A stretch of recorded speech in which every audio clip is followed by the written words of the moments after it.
నమస్తే, నేను మీ కొరటిపాటి ప్రేమ్ కుమార్. క్రైస్తవులు ఏదైనా చేయొచ్చు అని చెప్పి బలిసి కొట్టుకున్న వాళ్ళకి ఒక వీడియో చూపిస్తాను, సార్ చూడండి.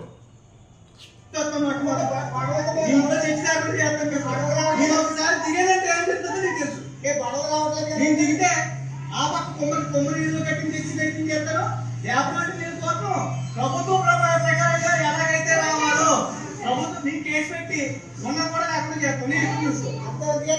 మీరు మాట్లాడారనుకో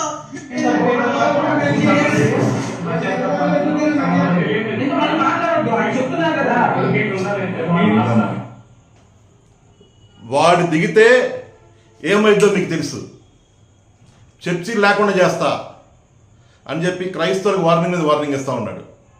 క్రైస్తవులు దిగితే ఎలా ఉంటుందో నాకు తెలిసింది. పోలీస్ స్టేషన్లో తప్పైపోయింది, కాళ్ళు పట్టుకుంటా అని చెప్పేసి క్రైస్తవ